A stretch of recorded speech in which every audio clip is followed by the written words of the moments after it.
So welcome again. इस video में हम बात करने वाले हैं कनाडा और इंडिया के रिलेशन के बारे में। तो रिसेंटली जो कनाडा की फॉरेन मिनिस्टर हैं वो इंडिया आई हुई हैं और वो इंडिया में मोदी जी से भी मिल रही हैं, हमारे फॉरेन मिनिस्टर से भी मिल रही हैं और अदर मिनिस्टर से भी उनकी मीटिंग चल रही है।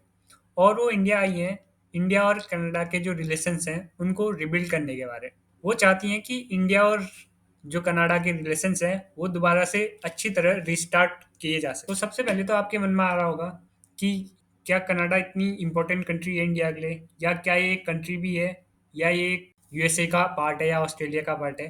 तो ऐसी बात नहीं है, कनाडा एक फुल फ्लेश्ड कंट्री है और ये यूएसए के नॉर्दर्न पार्ट में है और यूएसए के साथ एक बहुत ही बड़ा बॉर्डर शेयर करती है। बहुत बार जो डोनाल्ड ट्रंप यूएसए के प्रेसिडेंट हैं वो कनाडा को अपना स्टेट बनाने के बारे में बात कर चुके हैं, बट अभी तक कनाडा एक यूएसए का स्टेट नहीं है बल्कि एक पूरी की पूरी कंट्री है।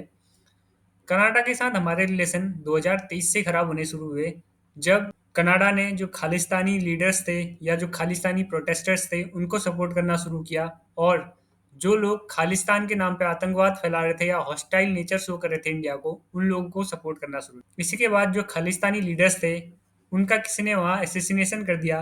प्राइम मिनिस्टर थे उस टाइम पे के, उनका कहना था कि इसके पीछे इंडिया का हाथ है। तो इस कारण से भी उनके पास इस बारे में कोई प्रूफ नहीं था।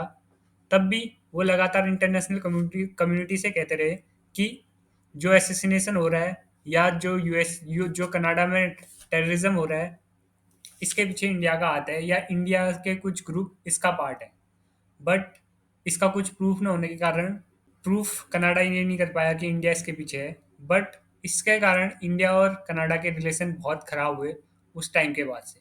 इसके बाद 2025 से ही जब प्राइम मिनिस्टर चेंज हुए उसके बाद से ही कनाडा ने इंडिया के साथ रिलेशन इम्प्रूव करने की या रिबिल्ड करने की पूरी पूरी कोशिश करी।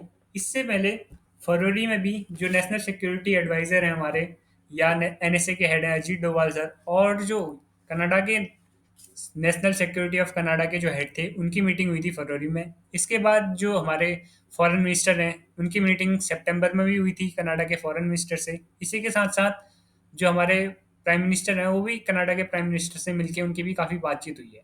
इसी रिगार्डिंग रिसेंटली जो फॉरेन मिनिस्टर कनाडा की हैं वो इंडिया आई हैं और वो डिफरेंट मिनिस्टर से मिल रही हैं और वो एक ट्रेड डील साइन करने के बारे में बात कर रही हैं। कनाडा चाहता है कि इंडिया और कनाडा एक ट्रेड डील साइन करे जैसे हम यूके के साथ साइन करने वाले हैं उसी टाइप की, और इंडिया और कनाडा एक कॉम्प्रिहेंसिव इकोनॉमिक पार्टनरशिप कर लें जिससे जो दोनों देश के इकोनॉमिक टाइज हैं ये अच्छी तरह बढ़ते रहें।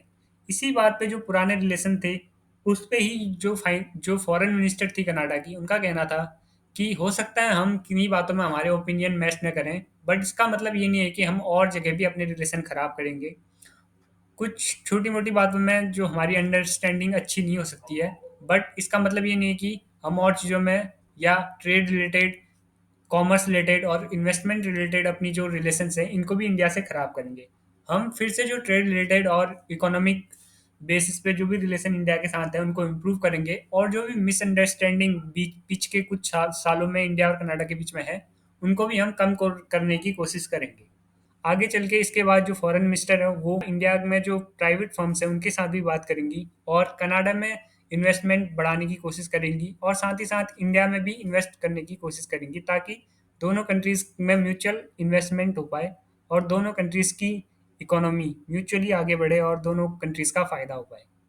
तो आई होप आपको आइडिया लग गया होगा कैसे कनाडा और इंडिया आपस में एक आपस के रिलेशन को रिबिल्ड करने की कोशिश कर रहे हैं जो कि खालिस्तानी इश्यूज के कारण बीच में बहुत बुरी जगह पे आ गए थे।